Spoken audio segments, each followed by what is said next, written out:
Vamos a dar inicio a este simposio en actualidades en hemostasia. Este simposio va a estar compuesto por 3 sesiones. La primera va a ser a cargo del doctor Antonio González Chávez y es respecto de trombosis asociada a síndrome metabólico. El doctor Antonio es especialista en medicina interna y es coordinador del Grupo de Estudio Mexicano del Síndrome Metabólico. Es expresidente de la Federación Mexicana de Diabetes, presidente del Colegio de Medicina Interna de México, expresidente de la Sociedad Médica del Hospital General de México y exdelegado de la Asociación Latinoamericana de Diabetes. Es también jefe del Servicio de Medicina Interna del Hospital General de México y profesor universitario de la Facultad de Medicina de la UNAM. Su interés clínico es en investigación y se enfoca a estudiar los mecanismos de resistencia a la insulina, aterosclerosis, enfermedades metabólicas, metabolismo lipídico, obesidad y enfermedad cardiovascular. Entonces, él nos hablará hoy de trombosis asociada a síndrome metabólico. Doctor, bienvenido. De antemano, gracias al comité organizador por la invitación, en particular al doctor Carlos Martínez Murillo, que me hizo favor de invitar y pues es un honor estar aquí. Pues cada vez nos vamos a unir más de manera multidisciplinaria, porque el problema ya es muy complejo y tendremos que entenderlo para poder actuar, sobre todo en la prevención. Lo que les voy a mostrar a ustedes les ubicará en que lo que pensábamos que cada quien por nuestro lado ya no es la manera de actuar y lo verán por qué lo menciono. Número 1 es prevalencia del síndrome metabólico en México y lo que existe de evidencia de asociación en trombosis. Y tratando un poquito de entender desde el punto de vista fisiopatológico el por qué está aconteciendo esto. En respecto a la prevalencia, obviamente está en la encuesta, pero también igual se hizo un metaanálisis en donde se consideran todos los estudios que se han hecho en México. Y en este punto particular, yo participé, fue parte de los estudios que se analizaron en conjunto con Aguilar Salinas y también González, en donde, de acuerdo a los criterios de la OMS, de todos los estudios que se han hecho en México, se hace una prevalencia del 31% de acuerdo con estos criterios. Cuando se hace este mismo análisis, pero con los criterios de ATP3, obviamente hay más estudios en México hechos, de diferentes poblaciones, en distintas entidades, y la prevalencia es del 36%. Cuando se usan los criterios de la IDF, son menos estudios, pero también ubican que la prevalencia, de acuerdo con esos criterios, llega a ser más del 50%, lo cual compagina mucho con la encuesta 2006, que también habla de que 1 de cada 2 mexicanos tenemos síndrome metabólico. Cuando se analizan otros estudios donde ubican la prevalencia, pero que tienen ciertas particularidades, por ejemplo, que dentro de los factores de medición, en donde ubicaron aquellos comparando con los que no tienen síndrome metabólico, empezaron a usarse muchos indicadores, pero uno de ellos es que determinaron fibrinógeno. Y en los pacientes que tienen síndrome metabólico tienen mayor nivel de fibrinógeno que los que no lo tienen.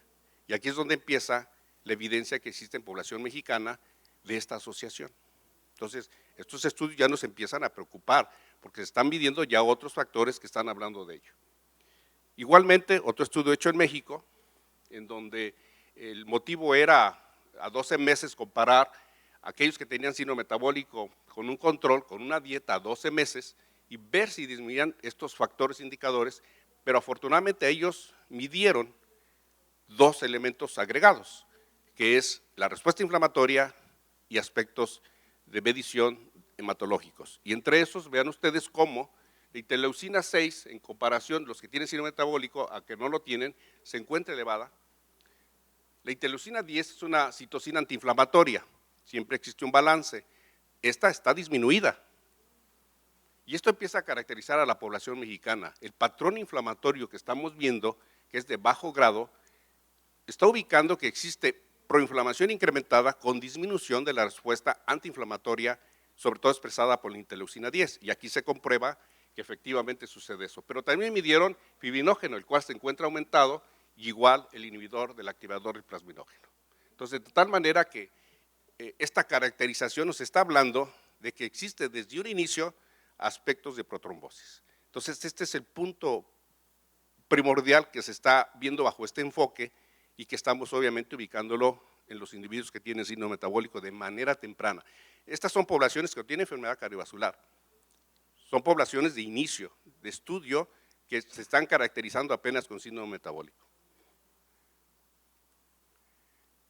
Nosotros hicimos un estudio en donde comprobamos que en el obeso mórbido efectivamente existe el patrón inflamatorio, manifestado por el factor necrosis tumoral y también el patrón antiinflamatorio.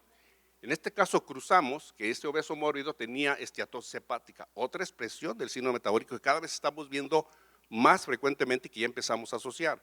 Y vean ustedes cómo existe que a mayor severidad de la esteatosis, mayor respuesta inflamatoria en el obeso mórbido. Entonces, con esto quiero decirles que ya está en el mexicano, en el obeso mexicano, un fenotipo inflamatorio. Esta respuesta de bajo grado, caracterizada por incremento de citocinas proinflamatorias y disminución de la respuesta antiinflamatoria. Es el patrón que estamos viendo en el obeso mexicano. Si veo lo que se describió anteriormente, entonces entiendo que cuando se define que hay obesidad, trombosis y síndrome metabólico, empiezan a decir que existe, por ejemplo, altos niveles de fibrinógeno, lo cual pues obviamente ya estamos viendo que en la población no existe. Que existe incremento del activador inhibidor del plasminógeno 1, estamos viendo que efectivamente existe. Y están descritas otras anormalidades que ahorita entenderemos en las siguientes diapositivas, en donde nos hablan que está elevada la protrombina, nos hablan que está elevado el factor 7 y el factor tisular también se encuentra incrementado. Ahorita veremos estas características, pero ahorita ya llevamos dos que están presentes en la población mexicana. Aquí vean ustedes además que cuando se hizo este estudio igual en aquellos pacientes que tienen síndrome metabólico con individuos sanos, la agregación plaquetaria está presente de manera temprana, no tienen enfermedad cardiovascular. Entonces, a través de dos mediciones se demuestra que existe incremento de la agregación plaquetaria de manera temprana. Con las evidencias previas, hay estudios que demuestran que efectivamente existe una asociación de que en el paciente con síndrome metabólico tiene incremento del aspecto de trombosis venosa. Todos los estudios nos hablan que efectivamente existe esta evidencia y se explicada por los hallazgos previos. Cuando analizo bajo otro enfoque y mezclamos síndrome metabólico con el nivel de glucosa, vean ustedes que a pesar que tengamos un nivel de glucosa normal, ya tenemos síndrome metabólico. Es obvio que empezamos a analizar algunas características del síndrome metabólico. Su prevalencia se incrementa cuando hay prediabetes y obviamente cuando existe diabetes. Bueno, de esto que ya está dilucidado, ¿qué tenemos en relación al aspecto hematológico? Vean ustedes que cuando se hizo este estudio, no hay enfermedad cardiovascular. Comparan individuos que tienen glucosa normal, prediabetes y diabetes. Y lo que observamos pues finalmente es que el fibrinógeno se incrementa paulatinamente de un individuo que tiene una tolerancia normal a la glucosa a cuando existe prediabetes y más cuando ya existe diabetes. Entonces también hay una relación específica del aspecto glucémico que también cuando existe un incremento de estos niveles se incrementa la expresión del fibrinógeno. Entonces esto ya nos empieza a ubicar que bajo cualquier enfoque, que son aspectos del síndrome metabólico, existe una activación del factor hematológico. En esta diapositiva, vean ustedes cómo igual son síndrome metabólico ya con diabetes,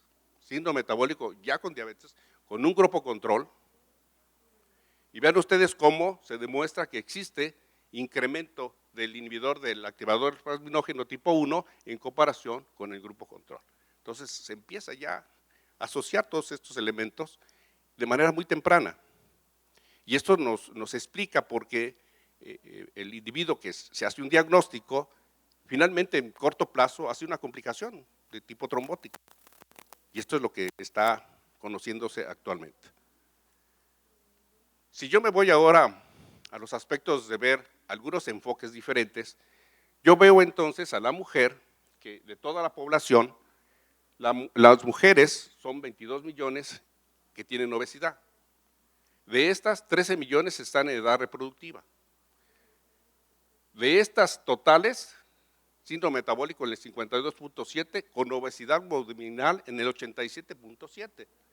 Ahora yo voy al grupo de más de 50 años, de 8 a 10 millones, tienen síndrome metabólico en el 61%, esto lo hicimos en calcular el riesgo cardiovascular incrementado, lo publicamos en la Gaceta Médica, y vean estas dos poblaciones, la que tiene menopausia y los que tienen la mujer que está en edad reproductiva. ¿Qué repercusión tiene esto? Bueno, la primera es que cuando se hizo un estudio en mujeres comparando en etapa premenopáusica con posmenopáusica y viviendo específicamente el aspecto hematológico, vean ustedes cómo el inhibidor del activador plasminógeno se encuentra incrementado. Pero además existe correlación entre estos niveles y el engrosamiento de la íntima a nivel carotidio. Esto lo demuestra en donde a mayor nivel de activadores plasminógeno existe una mayor relación o correlación directa con el engrosamiento de la carótida, de la íntima media. Entonces, ya vemos que viene obesidad, síndrome metabólico, la paciente con posmenopausia de manera temprana ya está teniendo esta correlación. Entonces, ya este enfoque nos explica lo que tenemos actualmente como problema de salud pública.